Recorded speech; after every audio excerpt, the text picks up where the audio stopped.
सदगुरु कबीर के नाम पर भी लड़ाइयाँ हो जाती, बुद्ध के नाम पर भी हिंसाएं हो जाती। जो हिंसा के खिलाफ खड़े थे उनके नाम पर हिंसा है। जो सदगुरु कबीर नशा के खिलाफ खड़े थे वो कबीर साहब के नाम पर कबीर बीड़ी चलता है कई जगह। अब जो नशा के खिलाफ खड़े हैं, ऐसे ना समझ लोग हैं, अपना बिजनेस बीड़ी का कर रहे हैं, तो कबीर के प्रति आस्था है तो नाम किसका दें? कबीर साहब का नाम डाल दें। अब महावीर स्वामी जीवन भर कपड़ा नहीं पहने, उनके नाम पर आपको बहुत दुकानें मिल जाएगी, महावीर वस्त्र भंडार। अब जो कभी कपड़ा ही नहीं पहने उनके नाम पर वस्त्र भंडार है। तो हम आस्था तो रखते हैं पर वो आस्था विवेकहीन होता है। इसलिए महापुरुषों का प्रयोग हम निजी स्वार्थों में करते हैं। हम महापुरुषों के बताए रास्ते के अनुसार स्वयं को बदलते नहीं हैं। उनके बताए सूत्र के हिसाब से हम स्वयं में परिवर्तन नहीं लाते हैं। हम अपने स्वार्थ के अनुसार उन्हीं को बदल लेते हैं। हम जैसा हैं वैसा भगवान बना लेते हैं। अगर हम गांजा पीते हैं तो शिव जी को सामने खड़ा कर लेते हैं। अगर मांस खाने वाले हैं तो काली माता का रूप बना लेते हैं कि उनको तुम हिंसा हो, बलि चढ़ता है, उनको बलि दी जाती है तो हम भी खा लेते हैं। तो भगवान का भी हमने निर्धारण किया अपने स्वार्थ में। इसलिए मैंने कहा कि एक महीने, सावन का महीना, एक महीना लोगों ने कहा बड़ा पवित्र महीना है। जहाँ आश्रम है अपना बगल में पुराना शिव मंदिर है तो भीड़ लगी रहती थी। तो बहुत से लोग सुबह देख रहे हैं, कोई पैदल जा रहा है, कोई कांवर लेके जा रहा है, कोई उलटते हुए जा रहा है। अब पूछो तो किस लिए जा रहे हो भाई? भगवान के प्रति आस्था है, पूजा करते हैं। लेकिन पता चला कि भाई से बंटवारा लेकर के कोर्ट में केस लड़ रहा है, माँ बाप को वृद्धाश्रम भेज रखा है, पड़ोसी से विवाद चल रहा है, कितने बकरी बकरा काटने की तैयारी में है कि सावन बीता नहीं। कि सावन का महीना जब चल रहा था तो जो बाजार से हम लोग गुजर रहे हैं तो देखते हैं मांस मछली की दुकानें ठप पड़ गई है, एकदम शांत बढ़िया पवित्र मालूम पड़ता है, गलियां साफ है। लेकिन जैसे ही सावन बीता कि मालूम पड़ता है राक्षसों की पूरी भीड़ उतर आई है। अब वे वही लोग हैं जो कल तक कांवर उठा रहे थे, ये वही लोग हैं जो कल तक बोलबम कर रहे थे। मैं सिर्फ शिव की बात कर रहा हूं, इसका मतलब ये बात सिर्फ शिव की नहीं है या शिव भक्तों की नहीं है, ये बात सबकी है। सदगुरु कबीर के नाम पर भी हम यही करते हैं। जिस प्रेम और जिस आदर्श की शिक्षा सदगुरु ने दिया हम उनके नाम पर भी यही करते हैं। थोड़ा सा मान्यताओं में फर्क पड़ा हम आपस में विरोधी बन जाते हैं, हम एक दूसरे के विरोध में खड़े हो जाते हैं। किसी ने कहा सदगुरु कबीर आकाश से उतरे और किसी ने कह दिया नहीं वो जन्म लिए, दोनों में तलवारें खिंच जाती। अब हम ये भूल जाते हैं कि चाहे वो आकाश से आए चाहे जन्म लिए, भाई आए तो धरती पर, और आए क्यों? ज्ञान देने। आए क्यों? प्रेम की शिक्षा देने। वो प्रेम हम ले नहीं रहे हैं, वो कैसे आए इस पर हमारी चर्चा चल रही है। अब हम ट्रेन से आए कि प्लेन से आए ये महत्वपूर्ण नहीं है, हम आपके बीच आ गए हैं ये महत्वपूर्ण है, लेकिन हम इस पर नहीं सोच रहे हैं। अब आपस में झगड़ा चल रहा है, नहीं स्वामी जी तो ट्रेन से आए, एक का नहीं प्लेन से आए। अब दोनों लाठी लेके खड़े हो गए। अरे भाई पैदल ही आए, क्यों लड़ना? जरूरी क्या है वो समझना है। तो हमारी समस्या ये है कि हम अपने जीवन को दिखाना भी चाहते हैं कि हम धार्मिक हैं। हम लोगों के बीच हम ये नहीं दिखाना चाहते कि हम चोर लुटेरे हैं, डाकू हैं। हम अपनी छवि भी सुधारना चाहते हैं, लेकिन हम मन के इतने गुलाम होते हैं कि बुरी आदतें छोड़ नहीं पाते। लेकिन सदगुरु कहते हैं आप में सामर्थ्य है, आप में शक्ति है, आप चाहें तो कुछ भी छोड़ सकते हैं। गलत आदतों को छोड़ा जा सकता है, बुरी आदतों को छोड़ा जा सकता है। यदि आप नशा करते हैं, मांस खाते हैं, तो आप विचार तो करिए कि मनुष्य के लिए क्या ये जरूरी है। अरे भाई आप जिस भगवान की पूजा करते हैं, चाहे वो राम हो, कृष्ण हो, चाहे हनुमान जी हो, आप श्रद्धा पूर्वक मंदिर जाते हैं, भगवान के मंदिर में बढ़े। तो मैंने कहा कि चाहे राम जी का मंदिर हो, कृष्ण जी का हो, हनुमान जी का हो, हम बड़ी श्रद्धा से पूजा करने जाते हैं, चाहे हम कैसे भी हों। और आप देखिए आदमी की चालाकी कि जिस मंदिर में भगवान सूंघ नहीं सकते वहाँ बढ़िया क्वालिटी का अगरबत्ती जलाया, और जिस शरीर में स्वयं परमात्मा बैठा है वहाँ बीड़ी और सिगरेट जला दिया। अब परमात्मा भीतर है तो वहाँ बीड़ी जला रहे हैं, और जहाँ परमात्मा नहीं है वहाँ बढ़िया अगरबत्ती जला रहे हैं। जहाँ परमात्मा नहीं है वहाँ आप मेवा, मिष्ठान, बतासा, मिश्री चढ़ा रहे हैं, और जहाँ साक्षात परमात्मा भीतर बैठा है वहाँ आप गुटखा, तंबाकू चढ़ा रहे हैं। जहाँ परमात्मा नहीं है उसकी सिर्फ प्रतीति हम करते हैं कि चलो प्रतीक है, एक मूर्ति हमने बनाया उनका स्मरण में, वहाँ हम गंगा जल और दूध चढ़ाते हैं, और जहाँ साक्षात परमात्मा बैठा है वहाँ शराब चढ़ा रहे हैं। सदगुरु कहते हैं ये हमारी चालाकी कि भगवान बना करके हमने उनको मंदिर बना दिया बाहर गांव के। अक्सर लोग गांव के किनारे में मंदिर बना लेते हैं, कहीं बीच में भी होता है, और वहाँ भगवान की मूर्तियां बना दी। आराम से धूप दीप अगरबत्ती सुबह शाम जला दिए गए, घंटी बजा दी गई, और बाकी समय ताले लगा दिए गए कि भगवान अब आप यहीं रहिए, आपकी जरूरत नहीं है बाहर। ये चालाकी की आदमी ने।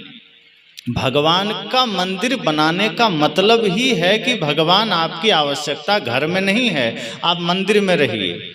ऐसे ही एक बार कृष्ण जन्माष्टमी का समय था, तो जो कृष्ण भक्त थे, ज़्यादातर मारवाड़ी उनके भक्त होते हैं, तो उन लोग ने उनका मंदिर बनाया और पूजा अर्चन करते थे, वंदन करते थे। तो जब जन्माष्टमी का समय आया तो मंदिर बढ़िया से सजाया गया, चारों तरफ लाइटें लगाई गई, पूरा हर्षोल्लास का वातावरण है। और जो मंदिर का मेन पुजारी है वो मस्त पूजा की तैयारी में है, चढ़ावा चढ़ रहा है, मन मगन है कि चलो भगवान के नाम पर ढेर सारे लड्डुएं, मेवा, मिष्ठान, धन दौलत चढ़ रहे हैं, मस्ती में है। श्री कृष्ण ने सोचा कि मेरे भक्त कितने श्रद्धा से हमारी पूजा करते हैं। जन्माष्टमी है, मेरा जन्मदिन है, मैं धरती पर नहीं हूं, फिर भी लोग इतना बढ़िया से मना रहे हैं। यदि मैं स्वयं चला जाऊं तो कितना आनंद आएगा लोगों को। मेरी अनुपस्थिति में अगर मेरी इतनी पूजा हो रही है, मेरे लिए इतना साज सज्जा हो रहा है, अगर मैं साक्षात चला जाऊं तो पुजारी तो नाच उठेगा, मंदिर के लोग तो खुशी से झूम उठेंगे। यह सोचकर कृष्ण जी पहुंच गए मंदिर के गेट के बाहर। तो गेट के बाहर जो द्वारपाल खड़ा था, दरवान, उसने कहा कि ए कहाँ जा रहा है? उसने कहा देखता नहीं मैं कृष्ण हूँ, अंदर जा रहा हूँ, मेरा ही सब हो रहा है। कहा मजाक करता है, लगता है किसी नाटक से भाग कर आया है, बहुरूपिये निकल। श्री कृष्ण ने कहा ये मुझे पहचानता नहीं, मेरी ही पूजा है, मेरा ही मंदिर है, मुझे ही बहुरूपिया कह रहा है। कृष्ण ने सोचा ये द्वारपाल है, इसको क्या पता है, तो द्वारपाल का नौकरी कर रहा है, यह मुझे नहीं जानता हूँ। फिर भी जैसे तैसे बहाना करके घुस गए अंदर। अब अंदर घुसे तो देखते हैं चारों तरफ क्या मजे का तैयारी है, लाइटें लगी है, भजन बजाए जा रहे हैं, नृत्य चल रहे हैं, श्री कृष्ण के भजनों पर लोग उत्साह से नाच रहे हैं। सोचा ये लोग भी मुझे देखकर नहीं पहचान रहे हैं, मामला क्या है? मेरी मूर्ति पर तो सिर झुका रहे हैं, मुझे पहचान ही नहीं रहे हैं, मामला क्या है? फिर सोचा पुजारी मेरी पूजा दिन रात करता है, वो तो पहचान ही लेगा। तभी नजर पड़ गई एकदम सामने मंदिर से पुजारी चला आ रहा है, बड़ा बड़ा पेट, अगल बगल 2-4 चेले खड़े हैं, छाता लगाए, बढ़िया हाथ जोड़े, जय जयकार करते। कृष्ण ने सोचते हैं ये आदमी तो पहचान जाएगा, ये मेरा पुजारी है, ये रोज मेरे मूर्ति पर नाक रगड़ता है, ये जान लेगा। जैसे ही कृष्ण जी सामने खड़े हुए, झट से पुजारी कहता है अरे ये बहुरूपिया कहाँ से आ गया, तुम लोग कैसे आने दे दिया इसको? कृष्ण को बड़ी हैरानी हुई, कहा ये आदमी भी नहीं पहचाना जो सबसे करीबी से मेरी पूजा करता है, जो सबसे निकट रह करके मेरी पूजा कर रहा है, दर्शन कर रहा है, मेरे ही नाम पर ये सब कुछ, ये इतना बड़ा तैयारी कर रहा है, ये भी नहीं जाना। उसने, कृष्ण जी ने कहा अरे भाई गजब बात है, तुम भी नहीं पहचाना, मैं कृष्ण हूँ। कहा तुम जैसे बहुरूपिये मैंने बहुत नौटंकी में देखे हैं, मजाक मत करो, निकलो यहाँ से। कृष्ण ने कहा पहचान नहीं रहे हो, मैं ही कृष्ण हूँ। पुजारी ने कहा तुम ऐसे नहीं मानोगे, अपने चेलों से कहा पकड़ो इसको, बंद करो मंदिर के किस पीछे कमरे में। उठाया, सब कंधे पर ले जाके बंद कर दिया, ताला मार दिया। उसके बाद बढ़िया से तैयारी हुई, भजन गाए गए, प्रसाद बांटे गए, खूब चढ़ावा चढ़ा, मस्त सारे कार्यक्रम संपन्न हो गए। आधी रात को पुजारी गया कमरे में और दरवाजा खोल करके श्री कृष्ण के चरणों में गिर गया, कहा प्रभु माफ करना। कृष्ण जी ने कहा दिन में तो नहीं पहचान रहे थे, अभी कैसे पहचान गया?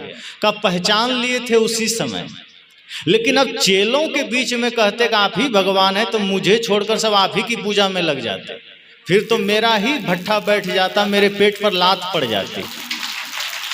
इसलिए अब आपकी यहाँ जरूरत नहीं है, आप ठीक हैं जहाँ हैं। हम आपके नाम पर यहाँ बढ़िया धंधा चला रहे हैं, हमारा व्यापार मस्त चल रहा है, आपकी जरूरत नहीं है। आप दोबारा कभी मत आ जाना, यही निवेदन है, चले जाओ।